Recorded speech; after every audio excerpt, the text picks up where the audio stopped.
Om Namo Bhagavate Vasudevaya. Om Namo Bhagavate Vasudevaya. Om Namo Bhagavate Vasudevaya.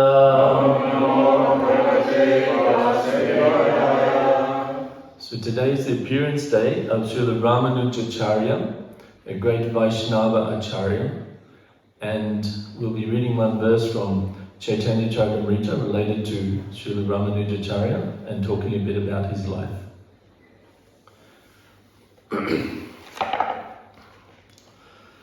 Vaishnava haya yeva shariraka bhasya shune. Vaishnava haya yeva shariraka bhasya shune. Sevya sevak bhava chari apanare ishwaramane. Sevya sevak bhava chari apanare ishwaramane. Vaishnava haya yeva sharika bhasya shune. Vaishnava haya sharika Sevya sevaka bhava chari apanare ishwaramane. Sevya sevaka bhava chari apanare ishwaramane. Vaishnava haya yeva shariraka bhasya shune. Vaishnava haya yeva shariraka bhasya shune. Sevya sevaka bhava chari apanare ishwaramane. Sevya sevaka bhava chari apanare ishwaramane.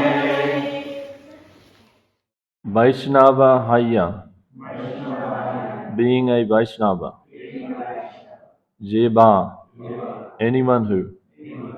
Shariraka bhasha, the Mayavadi commentary, Shariraka bhasha. Shune, listens to. Sevya sevaka bhava,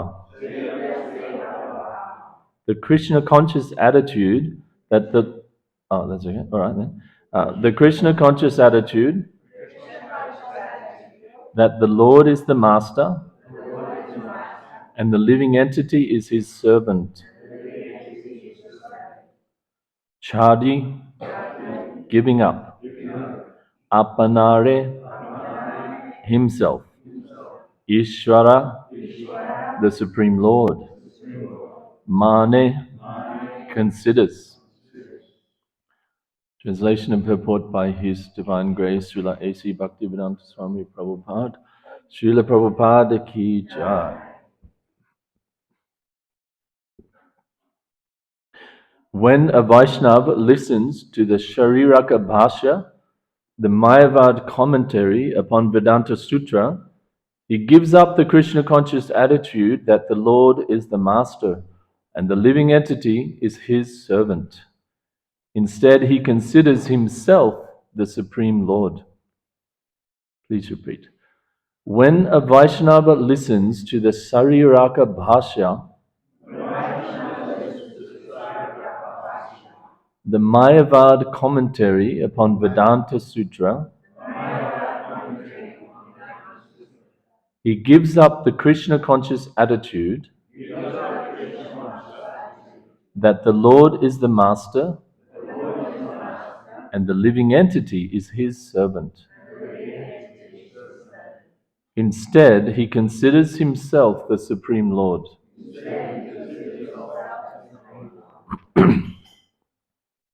Purport. The philosophers known as Kevaladvaitavadis generally occupy themselves with hearing the Sariraka Bhashya, a commentary by Shankaracharya, advocating that one impersonally consider oneself the Supreme Lord. Such Mayavad philosophical commentaries upon Vedanta are simply imaginary. But there are other commentaries on Vedanta philosophy.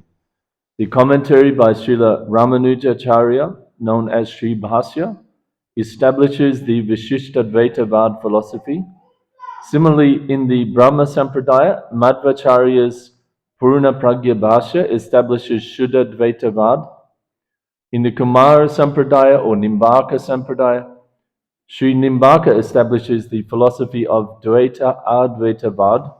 In the Parijata Saurabha Bhashya, and in the Vishnu Swami Sampradaya or Rudra Sampradaya, which comes from Lord Shiva, Vishnu Swami has written a commentary called Sarvagya Bhashya, which establishes Shuddha Advaitavad. A Vaishnava should study the commentaries on Vedanta Sutra written by the four Sampradaya Acharyas, namely Sri Ramanujacharya, Madhvacharya, Vishnu Swami, and Nimbaka. For these commentaries are based upon the philosophy that the Lord is the Master and that all living entities are His eternal servants. One interested in studying Vedanta philosophy properly must study these commentaries, especially if he is a Vaishnava. These commentaries are always adored by Vaishnavas. The commentary by Srila Bhaktisiddhanta Saraswati is elaborately given in the Adi Lila, Chapter 7, Text 101. The Mayavad commentary, Sarika Bhashya, is like poison for a Vaishnava. It should not be touched at all.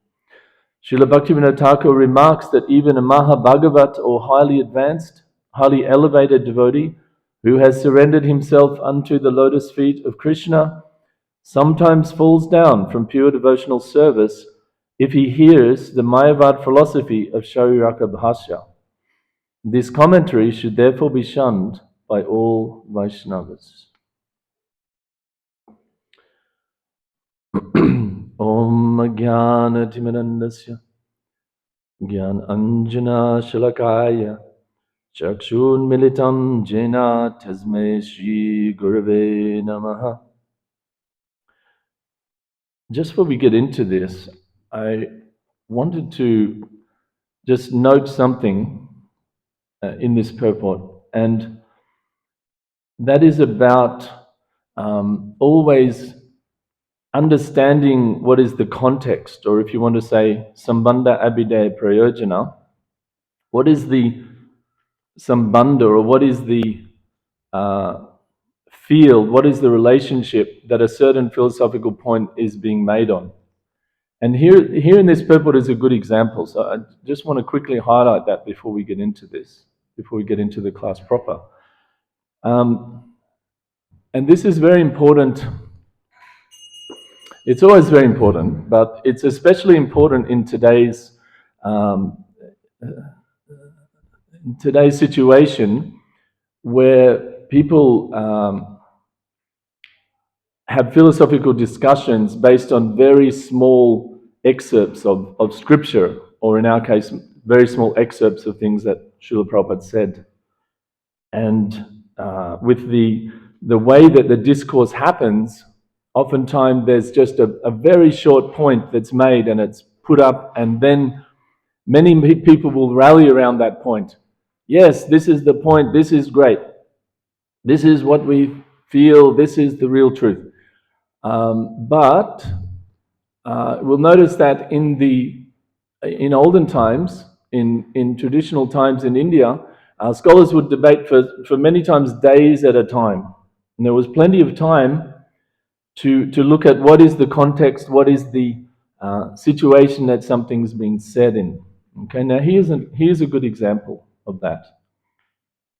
Now, if you just took the second paragraph of this purport, okay, Prabhupada says, a Vaishnava should study the commentaries on Vedanta Sutra written by the four Sampradaya Acharyas, namely Sri Ramunajacarya, Madhvacharya, Vishnu Swami, and Devagaura, etc.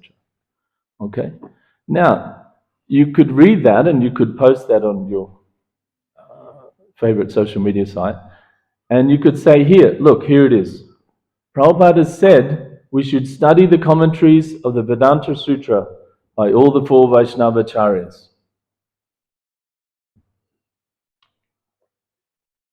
And of course, Prabhupada did say that. It's right here in his purport. Antya Lila, chapter 2, text 96. You can give the reference for it. Text 95, purport.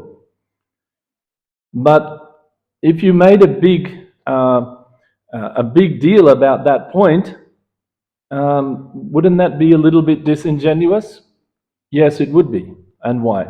Why? Because Prabhupada is saying that in a very particular situation, in a very particular context. What's the context of what he's saying? And context, what does context mean? Practically, what's context mean? Huh? Relevance? Surrounding. Who said surrounding? Very good. Yes, very good. It's the surrounding and it's the situation. Context means where is something situated? What is it in? Right? What is the surrounding things? What are surrounding it? So if we go to look at surrounding, we can see the first paragraph, Prabhupada says, all he describes about Sankaracharya's commentary, his impersonal commentary on Vedanta Sutra, right?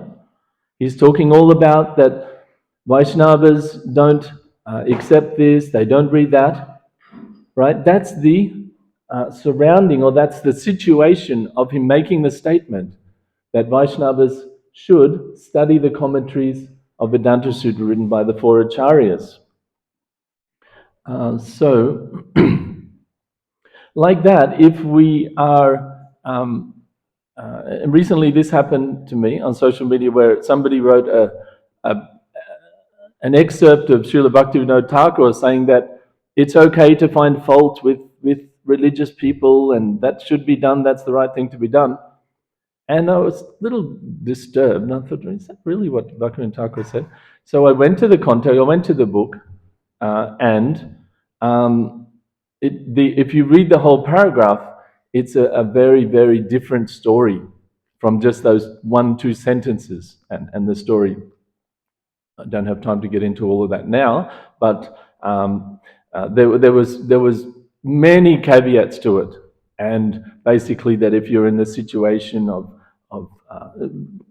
that's time for another class. But if we read something, especially where we're just reading a little snippet, before we get too emotionally worked up, because sometimes things can be very emotional, and we can become very invested in something, we should take a little moment to look at the context. What's the surrounding situation that Srila Prabhupada or the Shastra are saying those things. Okay, so anyway, I just thought that was an interesting example then. And definitely Prabhupada's not saying, don't read my books, go and read all the commentaries of Vedanta Sutra by all the different acharyas. He's not saying that. In this particular point, he's saying that Vaishnavas should, if we're talking about commentaries on Vedanta Sutra, we should read the Vaishnava commentaries, not the, obviously, commentary of Shankaracharya. So today is the appearance day of Sri Ramunajacarya, and he appeared in sometime around 1017 in South India.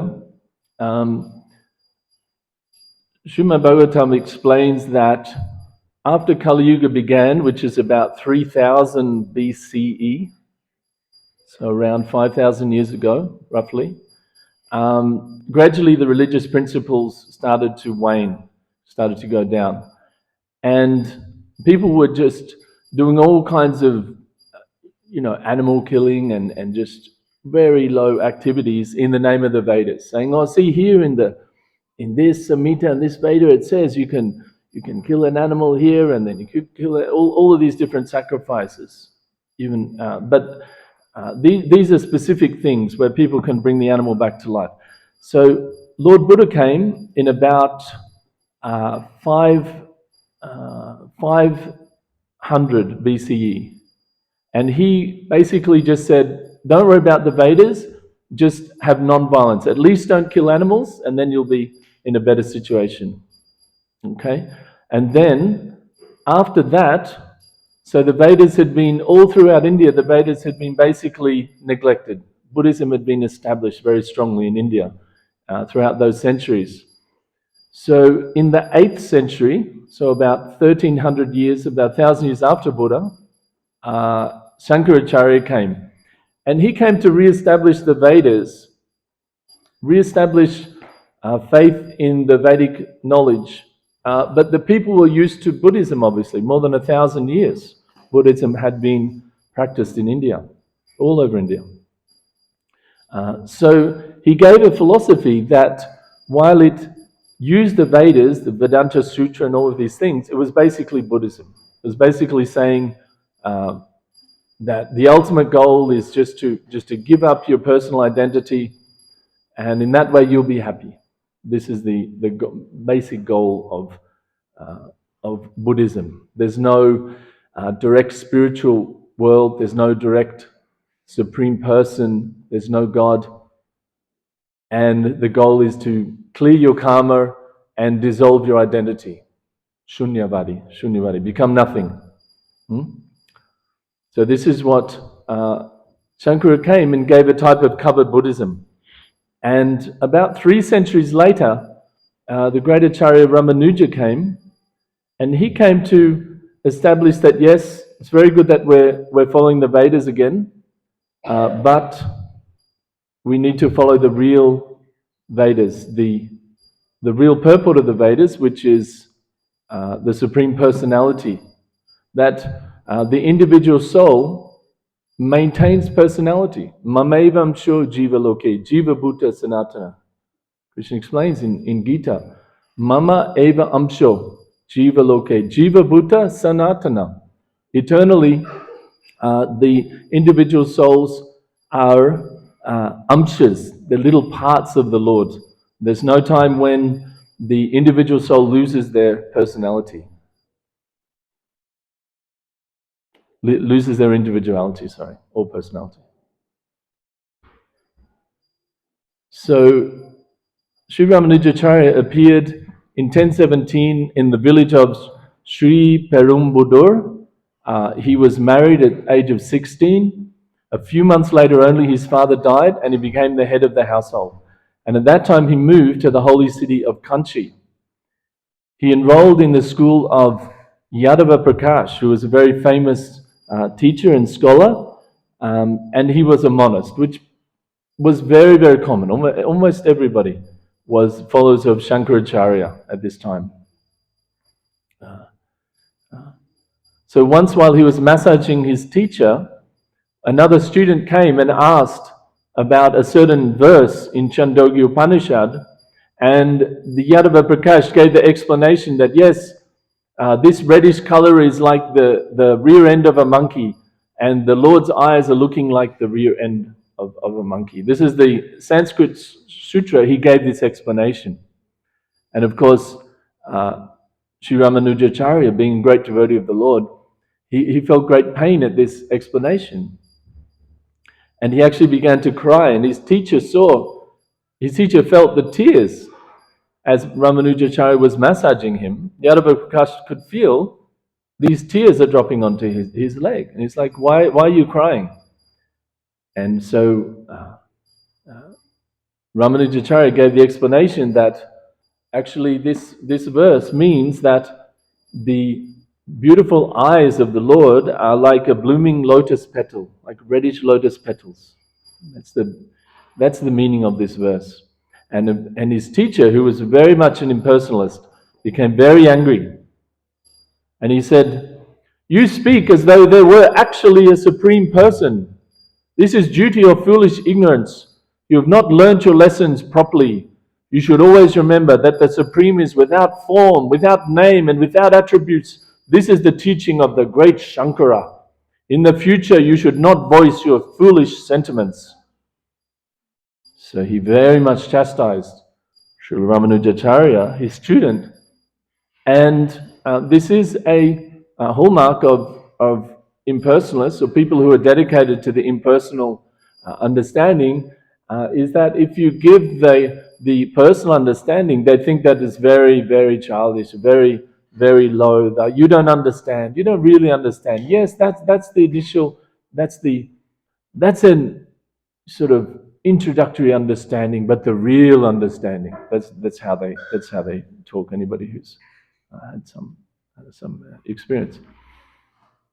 So, after several such incidents, Yadava Prakash decided that this Ramanujacharya had such purity and such power and such potency that he would actually establish the doctrine of personal service to the Lord.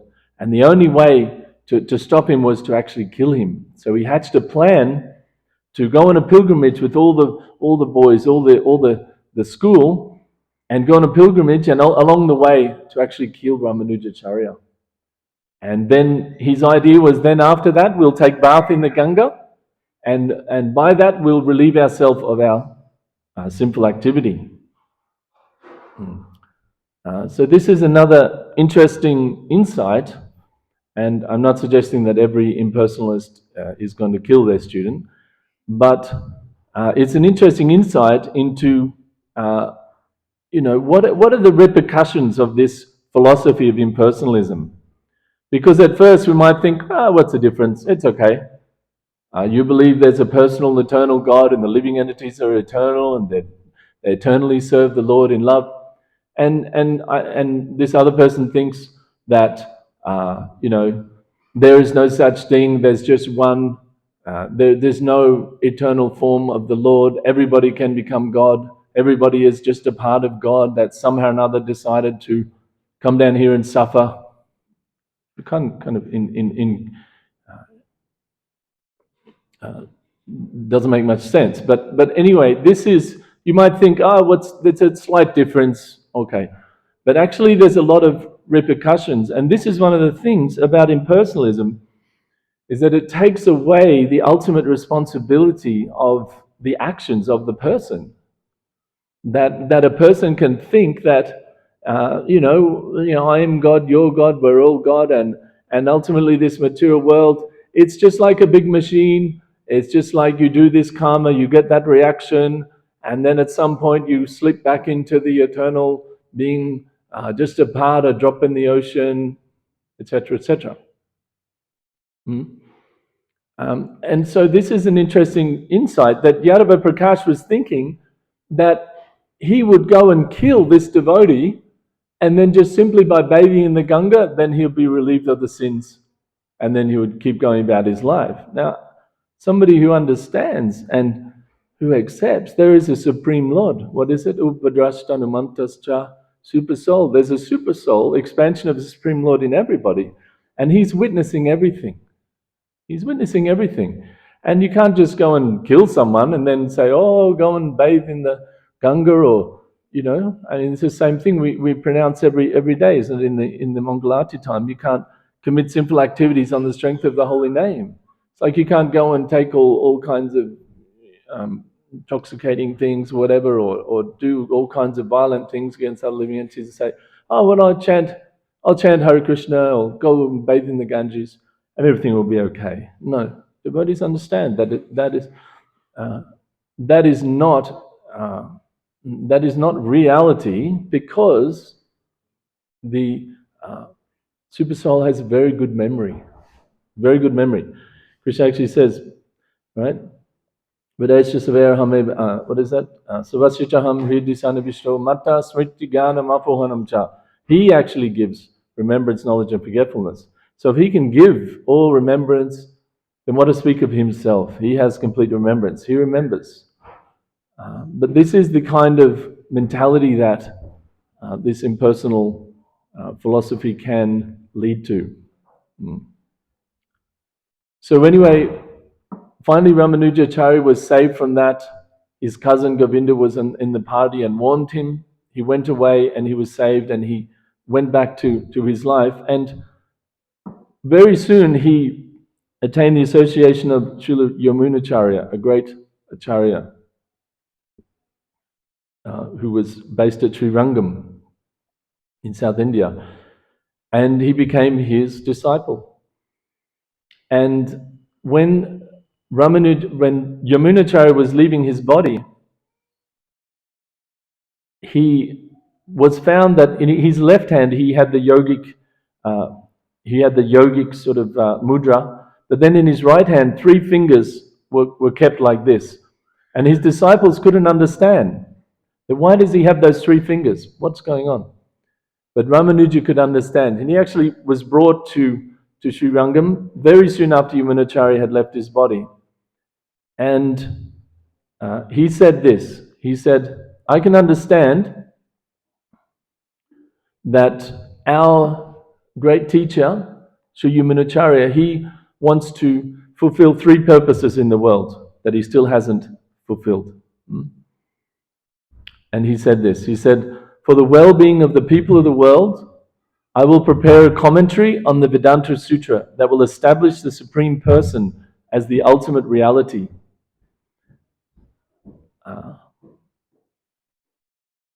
He said, and when he said that, one of the fingers came out from Yamunacharya's hand, even though it already left his body.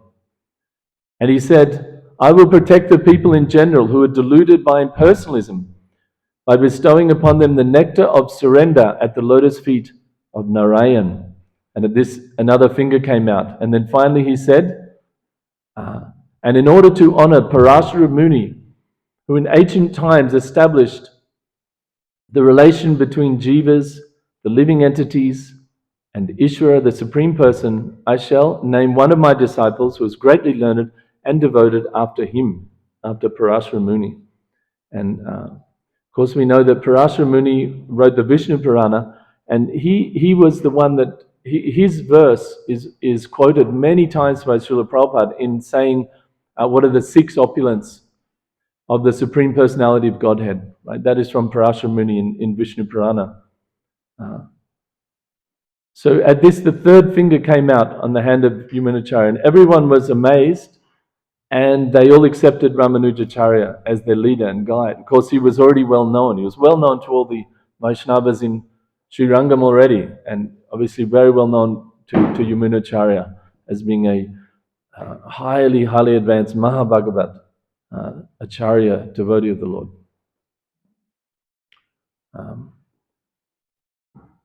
There's one nice pastime that you may have heard, but it bears repeating. Many of you may, some of you may not have heard it.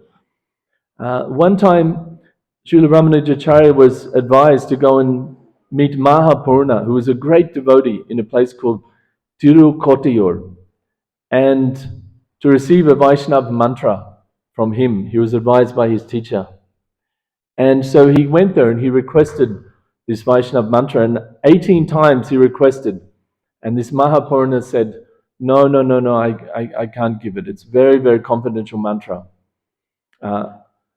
Then finally he gave this mantra, and he said to him, anyone who chants this mantra will return back to Vaikuntha at the end of death, after leaving their body. Anybody who chants this mantra. So Ramanujacharya took the mantra and he said, but you have to promise me not to tell anybody what is this mantra. You have to promise not to tell anyone else.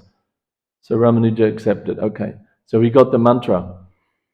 And then as he's going, he's walking out and he saw all the people absorbed in their material activities, just going about their daily business. And he thought, well, I promised I won't give this mantra. So definitely if I give this mantra to people, I must go to hell. There must be some very strong reaction to disobeying this order of the Guru. But at the same time, if all these people will be benefited, then I don't mind. So he went just in the front of the temple and he climbed up on top of the tower of the temple and he called everyone and he said, "Come and chant this mantra, you'll attain all perfection." And he gave out this mantra. And that mantra is Om Namo Narayanaya.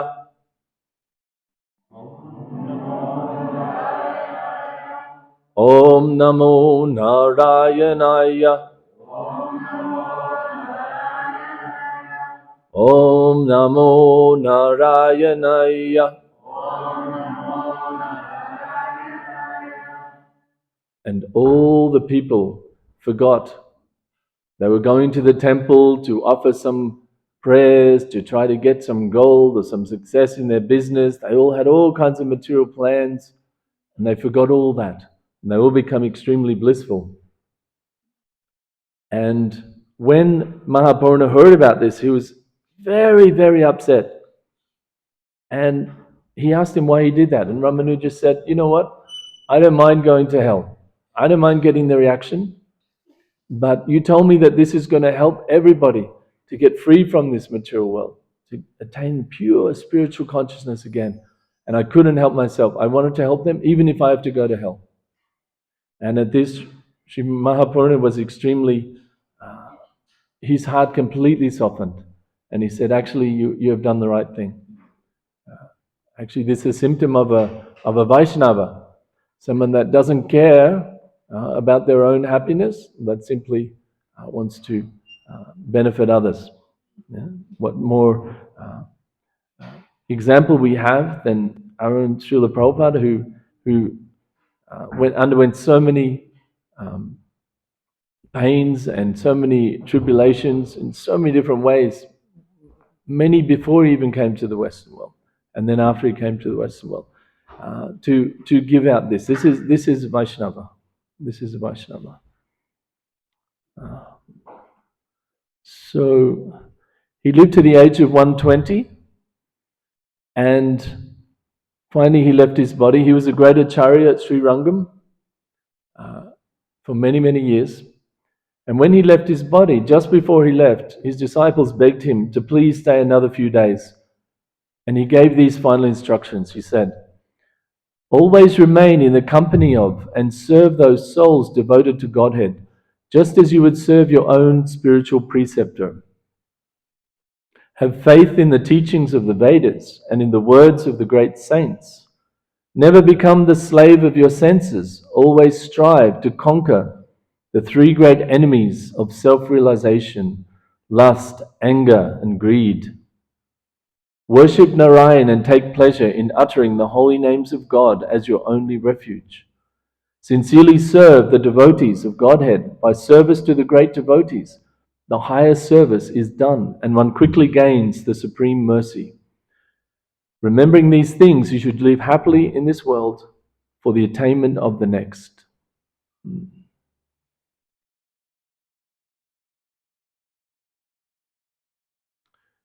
Srila Ramunajacarya ki jai. So this theme of speaking strongly against this impersonal idea was very much a part of Lord Chaitanya's pastimes also. And we can see when Lord Chaitanya first came to Puri and he was taken to the house of Sarvabhauma Bhattacharya, who was the head of the temple in Puri. Sarvabhauma Bhattacharya instructed him in Vedanta Sutra for many days, and told him that you're a young man, you've taken sannyas, you shouldn't be dancing and chanting with these sentimentalists, but you should be hearing Vedanta Sutra. So for many days he explained the impersonal understanding of the Vedanta Sutra. And at one point, Sarvabhauma Bhattacharya said to Lord Chaitanya that, "I can't understand whether you know or not, because you're not saying anything." And Lord Chaitanya, of course, famously said, "Well, my dear Bhattacharya, I understand very clearly what is the meaning of the Vedanta Sutra, but please don't feel bad, but your explanation of it is simply causing confusion. Simply causing confusion.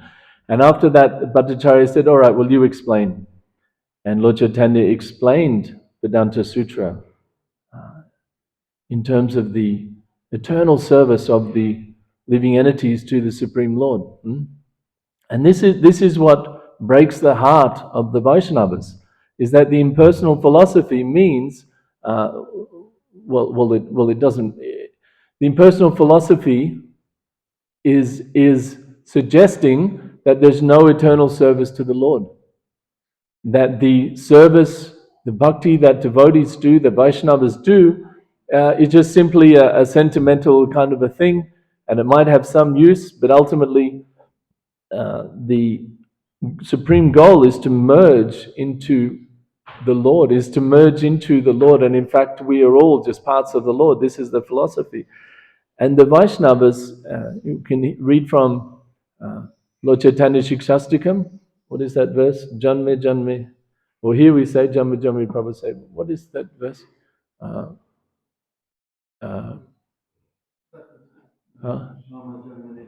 Mama Jammani Jammani Ishware Bhavatad Bhakti Ahaitiki Tvai.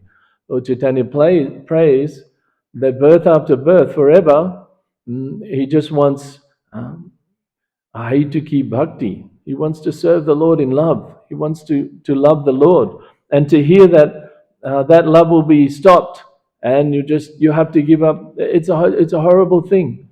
You can say many offensive things to someone about their father, but to say that their father doesn't exist at all, it's just your imagination, you don't call that, what do you call it, gaslighting or something they call it nowadays? Where you say, you change the reality. No, it doesn't exist at all. It's actually the most offensive thing, and it breaks the heart of the Vaishnavas to hear this philosophy.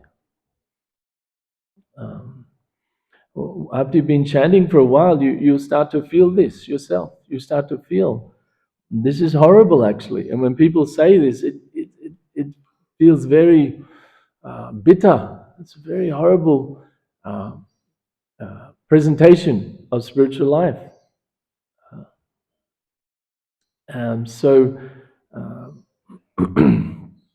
of course, there's many, like we said, example there, but there's many flow-on things. If you think that you are God, now I'm suffering, now I can't make any money, my marriage is a mess, my kids don't get on with me, nobody likes me, I can't do anything, but actually, one day I'll become God. It's a very illusory conception of reality. Illusory conception of reality. Then if you're God, why did you come down to suffer here? If you're God, if you're the Supreme Spirit, why would you come? Once my spiritual master Jayapataka Swami, he was asked by Srila Prabhupada to go and meet with some of the authorities of the Puri temple, the Jagannath temple in Jagannath Puri, to see if the devotees, the Western Vaishnavas, will be able to come and enter the Lord. Enter the Lord. I'm getting affected by the impersonal philosophy already. Look, I just talk about it and here it's coming. So he asked if the devotees could enter the temple of the Lord. And he went to see this one of the big authorities in the temple, and he was worshipping his Radha Krishna deities. And Guru Maharaj thought, well, that's very nice, he's worshipping Radha Krishna. So he waited till the man finished, and Guru Maharaj said to him, well, that's very nice, you're worshipping Radha Krishna. And the man, the big authority in the temple, said, yes, for now I'm worshipping Radha Krishna. But you understand, ultimately, I am Radha Krishna and me. There's no difference. And Guru Maharaj said, well, seems to me like Krishna is very young and is very youthful, and you have so many grey hairs. He said, that's just my Leela. He said like that. That's just my Leela, but ultimately, I will merge into, I will become one with Radha Krishna. So Srila Prabhupada warned us many times that although, and this is something for for devotees who've been devotees a while, or people who are serious about bhakti yoga, that in India or anywhere in the world, there actually are people who say that they're Vaishnavas, but their ultimate goal, their understanding is actually they will merge into the Lord. They'll become one with the Lord. But they say, oh yes, I'm a Vaishnava. In one conversation with Professor Hopkins in Philadelphia in 1975, Prabhupada said, so this Vaishnava is impersonalist. You'll find amongst smarter Brahmanas that also some of them Vaishnavas, but they are impersonalist. Professor Hopkins said, so you would say that those smarters, say, and I know smarter Brahmanas who are worshippers of Vishnu, you would say that still they're impersonalists in some ultimate sense, because at some point they would deny. And Prabhupada said, no, it is very difficult to pick them out. Most of the so-called Vaishnavas, they are impersonalists. So even among people who say that they're Vaishnavas, and elsewhere Prabhupada says, in Teachings of Lokapila, there are many so-called Vaishnavas who worship Lord Vishnu with an aim of becoming one with the Supreme. So this is very much against the teachings of Ramunajacarya, against the teachings of Sri Chaitanya Mahaprabhu. And one is serious about attaining perfection, attaining advancement, becoming advanced in bhakti. One has to be careful to hear from such people. And we know Lord Chaitanya said one very famous verse that Jivara nishtar lagi shutrakaile vas mayavadi bhashya shunile hayasabanash. That Srila Vyasadeva presented the Vedanta philosophy for the deliverance of conditioned soul, but if one hears the commentary of Shankaracharya, everything is spoiled. So Lord Chaitanya was instructed us to be very careful about hearing this philosophy, because especially when we're new, when our bhakti is new, it is very, very anathema. It is very against our becoming taking the position of the servant of the Lord. Some of the preachers of this kind of impersonal philosophy will say that yes, humility is the ultimate goal, we must all be humble. But what's the question of humility if that you think that you are God? The first point of humility is to understand that this universe, even this universe visible that we can see, we are such a tiny, small spark. If we cease to exist, would this universe change in any meaningful way? How insignificant we are, right? How small we are. And that's the first step in humility, right? There is a great intelligence that is working all of this, and we are very small intelligence compared to that. Nityo nityanam chaitanas chaitananam eko bahunam yo vidadhatikam. There's one Supreme Eternal who is fulfilling all of the needs, providing everything for all the other very small eternals. So this is the Vaishnava philosophy. And Lord Chaitanya has especially said that we should be careful to hear this philosophy. Right? So it doesn't mean that we have to go out there and start looking who's an impersonalist, who's got this philosophy, whatever. We don't have to interrogate our mechanic when he's telling us we need his oil change about whether he's in this or that or whatever. We don't have to worry about that.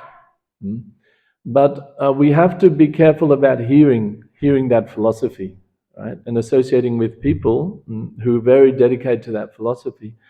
Bhaktivinoda Thakur said that talking with worldly people in the course of one's work is not considered association. But for the 6 symptoms of exchange of love between devotees, which is uh, offering charity, accepting gifts, revealing the mind in confidence, inquiring confidentially, accepting prasad, offering prasad. These are the 6 symptoms.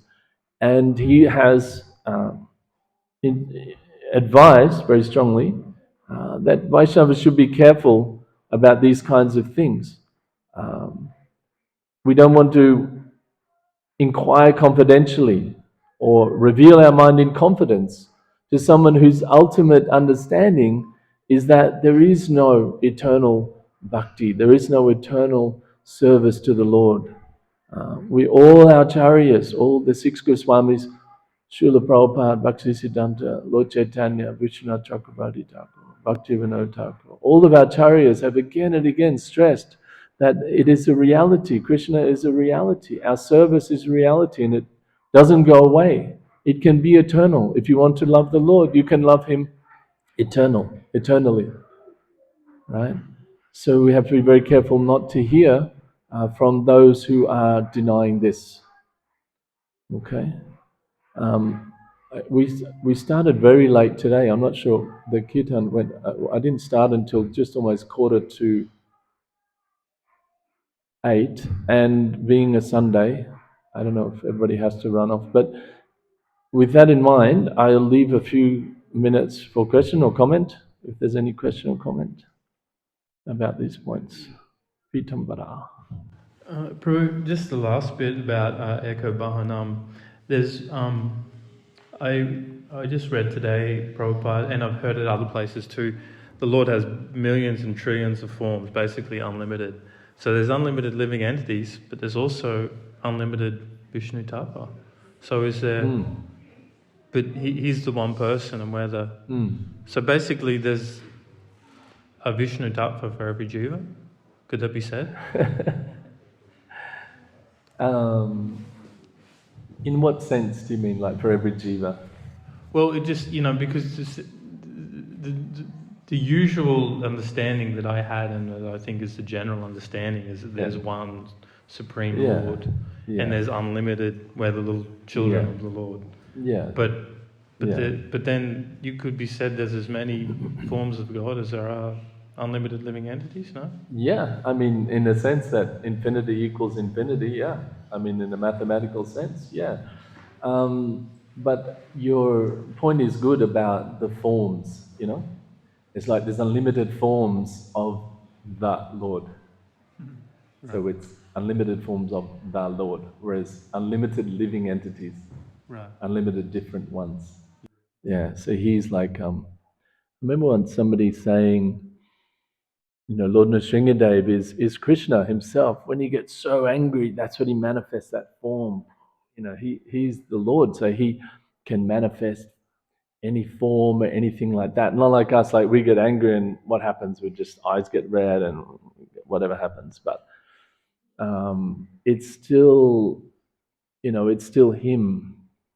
And when he goes off to the court to be like the big king, he goes to Vaikuntha and he's like the big king and everything's all awe and reverence and lined up perfect lines and the offerings at a certain time and everything. But it's still him.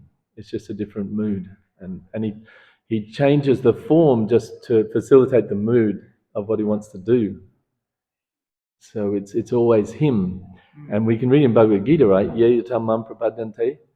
As they surrender to me, Krishna says, he rewards us accordingly, right? So actually, we're the ones that set the form and the mood of Krishna, not of Krishna, but of how he relates to us. He says that, right? So it's always him, but he relates in different ways. And he relates in different forms, but according to the jiva. Like, what was that? Murari Gupta, right? He was in Lord Chaitanya's pastime. So they're all worshipping Krishna. But he said, no, I've given my heart to Lord Ram. So he wanted to worship Lord Ram. But it's the same person. It's the same Lord. Does that make sense? Yeah, it's not different. Anything else? No? Oh, there's something else, yeah? Ikshaku Prabhu? Hare Krishna, thank you, Prabhu. Hare Krishna. Srila Prabhupada in the Shastras in general warns us about hearing Mayavada. But Prabhupada sometimes would also point out at certain attitudes. And he would say, that's Mayavada. For example, neglecting the spiritual master. Yeah. Or considering him God, as that controversy that happened in the 70s. And Prabhupada was so strong that he banned those devotees for some time and gave them some atonement. Yeah. So in regards of that, of course we know Mayavada, we shouldn't, etc., etc. But in regards of those behaviors that Prabhupada identified as, detrimental for our advancement, sometimes I think that we may become somewhat slack or, don't see it as Don't see it as a major deviation. It's just like, this is my mood, this is whatever. So how do we address that? Is that entirely a personal thing or something that we need to... What do we see as not such a big deal? The behavior or the philosophy? I mean, what I'm saying is that Prabhupada also sometimes pointed out quite strongly that that's as bad, shall we say. But we generally say, okay, no, listen to Mayavada, but the attention that we may offer or give to our spiritual master may not seem so like a serious deviation of our practices. It's interesting that Prabhupada often equates Sahajiyism with Mayavadism as well, because the Sahajiyas imitate Krishna, and therefore ultimately their philosophy is that, they literally think that by doing what Krishna did in a degraded way, then they become like Krishna, and so ultimately they are. This is, in a way, you could almost say like anything that's not pure bhakti is impersonalism. I don't know if this is relevant, but it comes to mind that once I was talking with my sister, my own sister, many years ago, and at the time she was married to a Christian, so she was very much pushing Christian philosophy, and she was saying that you can never see God in this world, according to the Bible. And I said, well, that's true, that's the general thing, but if God wants to come, then He can come. I said, this Bible, these scriptures are written by God, so He is above the scriptures. He created the scripture, so if He decides to come, He can come. And I always remember to this day that she turned to me and said, what? You're not saying He's a person, are you? And so really anything that's not pure bhakti is, because if we are in that proper situation, of course we're not pure devotees in that sense of we're not completely free, obviously, from all our past karmas. The fan is still turning somewhat. Hopefully it's slowing down. Hopefully we've unplugged it.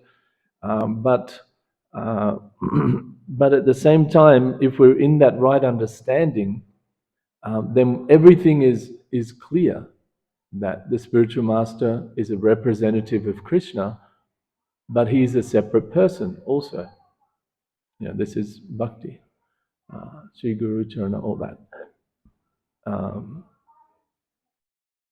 I'm not sure exactly if I'm getting to your question, but one other thing, just quickly, before I'll ask you if that is the question, it is also we have a tendency to see external as more important than the internal philosophy. And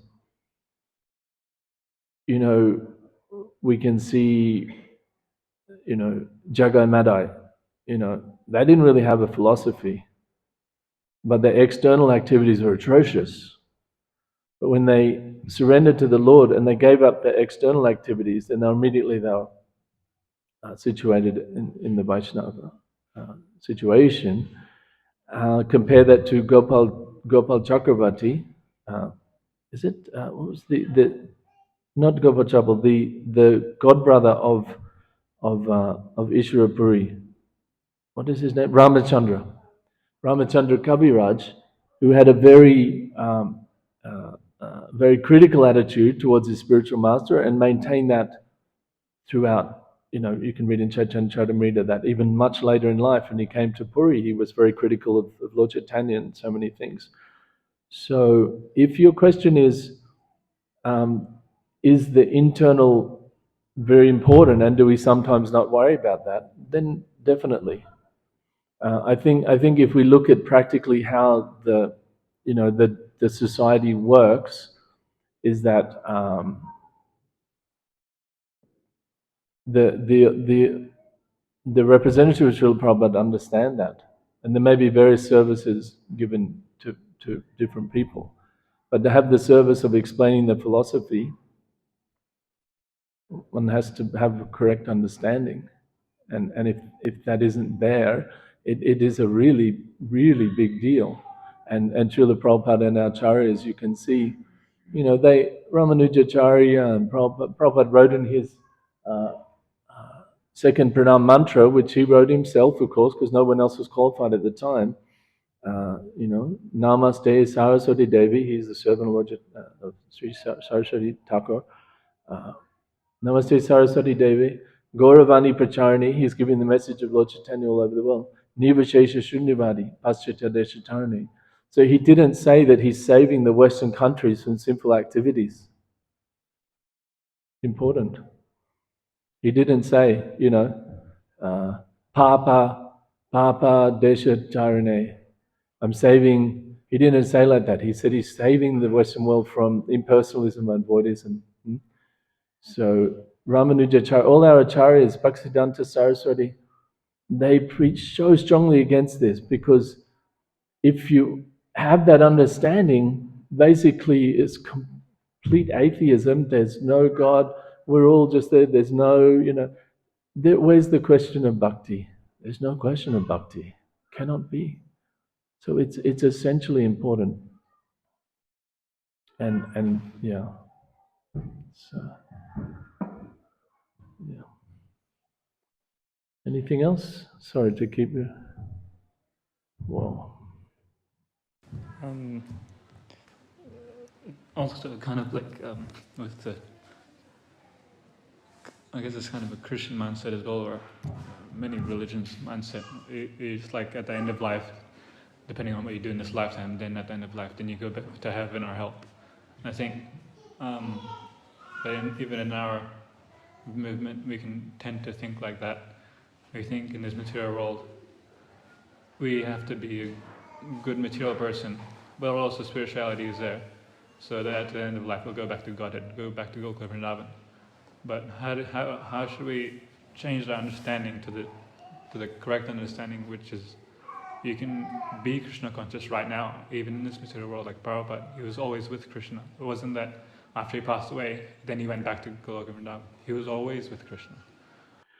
By following the process and by chanting and doing service and serving the devotees, then naturally that realization comes more and more as we progress.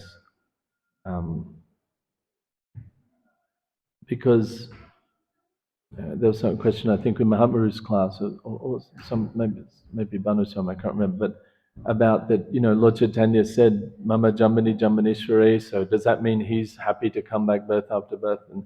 And the thing is, that's another good example of what we're talking about in the start of the class. What's the context of that verse? He puts the context in that. What's the start of that verse? Nadanam najanam nasundarim. So that's the context. He's talking about, I don't want all these material things. Then within that context, I'm happy to come back birth after birth. It doesn't matter to me. I don't want all these things. I just want bhakti. So that in that context, he's not saying our goal should be to just come back, birth up, birth the material world. Prabhupada, obviously made that point. Back to Godhead magazine, this is our goal. And ultimately we can read, what all of the eternal associates of the Lord are there in Vrindavan. They came as the 6 Goswamis. So, but it doesn't mean they're not there. They're still there. Right? We talked about that the other day. That eternal time is going. So they can just think for a minute, I'll come with the Lord, and they're still there at the same time. There's no thing. So yeah, we can be Krishna conscious right now, but that is like a high realization that we get. That's ultimately like Uttamadhikari kind of realization. But we don't have to worry about trying to get that separately. What was the actual realization you were saying? To understand right now, we can be in the spiritual world right now. Yeah, but we feel it, right? We feel if we're doing something. Oh, I want to do that. I want to do that. There's some. What's the enjoyment there? Oh, I had some idea and I got it done. Bhaktivinoda Thakur says that's material happiness. In our mind, we think I want to do this, and then with our intelligence, and we arrange and we do it. We go, material happiness. But it's pretty minimal, compared to when you serve a devotee. You serve a devotee with real love and help them, right? You feel amazing, right? You're serving the devotees, you feel that, right? So that's beyond time and space. It can happen. But just by chanting, when we're chanting purely, we get above the modes. We realize we're always with Krishna. Nitya Siddha Krishna Prema, Sadhya Kabuna, Shravanadi Shuddha Chitta. We just need to do the Shravanadi, hearing, chanting, keep going. So it comes. We have to sort of tolerate our level of advancement, if you want to say. We have to be tolerant of others. We have to be tolerant of our own level of advancement. We can read about these things, but say, you know what, that's okay, I'm not there yet. And I don't have to artificially think, oh, what is it like to see every living entity as a servant of Krishna? Oh, I have to meditate on that, I have to try. And that's not our process, Our process is just it's given in that verse, right? Nitya Siddha Krishna Prema Sadhya Kabhanai. The pure love is there, it's in your heart, it's in my heart, it's in all of our hearts. How do we get there? Not by thinking about it and how do we get that, or why aren't I in that level? Shravanadi Shuddha Chitta, Shravana Adi, right? So hearing, chanting, remembering.